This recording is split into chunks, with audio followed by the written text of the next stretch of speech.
Welcome to North of the Broad. I'm your host, Robin Zimmerman. We're bringing you our show from downtown Beaufort at the Pat Conroy Literary Center. We've got a great lineup of guests, so stay tuned.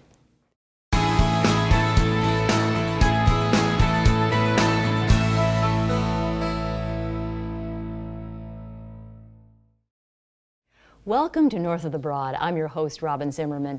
We're bringing you our show from downtown Beaufort at the Pat Conroy Literary Center. And to begin our show, we have two wonderful guests. We have Linda Kingman with HR Coastal, and we also have Sarah Clemmons with the Home Builders Association. So welcome, ladies. Thank you. Thank you for having us. Thank you. Let's begin with Linda, HR Coastal. Let's talk about your company. I know you're a HR consulting and recruitment company, so talk a little bit about what you do. Yes, HR Coastal is a consulting and outsourcing company. I work with small businesses, helping them set up their compliance and their HR needs so that they can run their business well, keep their good employees, and also I help them find employees that they might need. And you have an interesting background. Just very quickly, tell us a little bit about your HR, human resources background, Linda. Oh, it goes back about, about 30 years. It goes back about 30 years. And I've worked in several different fields, healthcare, construction, banking. I've worked in New York City. I've learned crisis management through getting our business through 9/11. And when after 9/11, I decided it was time to go back home again. And I opened up a company in Pennsylvania, which I ran for a few years. But the South has been calling my name. Came down in 91 and decided then I could move here. Yeah, and it just took me a few years to get here. And I don't look back now. Well, it's good to have you. Now, Sarah, the Home Builders Association, again, always doing great work. Now, how did the two of you connect? How do you all work together? So Linda is actually one of our members of the Home Builders Association. Since she is an independent consultant, she is able to help any of our members and any companies in the community that might not have the resources to have a full HR department or who might have a specific project that their HR department may not have the expertise to handle.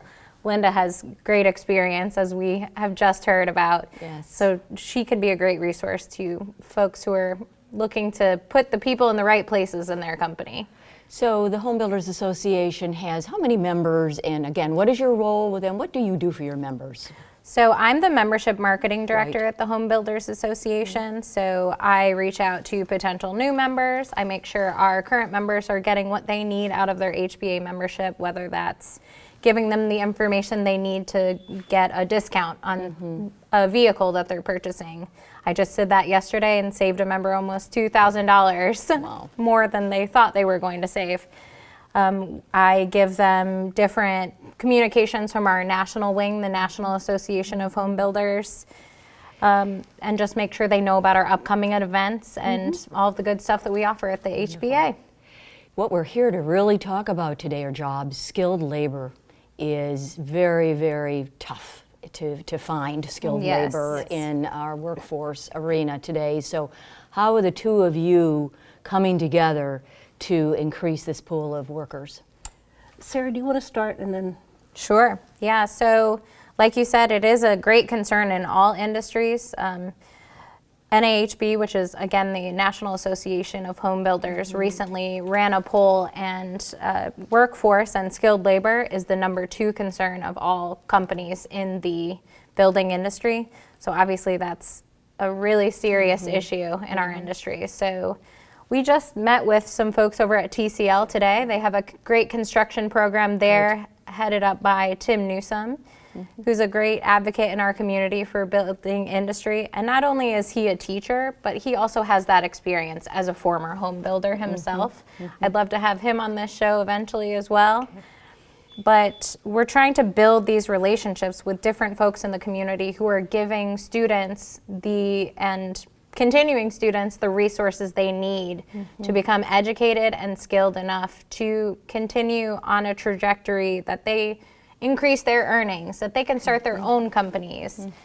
And that's definitely a huge task. Huge task, important work. And Linda, your role in this is? One of the things that I help the Home Builders Association and many other businesses with is setting up apprenticeships South Carolina has an apprenticeship program that goes back many years, and is actually a model in the nation. Through the apprenticeships, we set up programs where we identify the skills that the people need, the education that they need, whatever training, whatever competencies they need to gain. The employer sets up a program, and then they also are entitled to a $1,000 tax credit per apprentice per year within the state of South Carolina, which is, again, one of the reasons why South Carolina is on the forefront.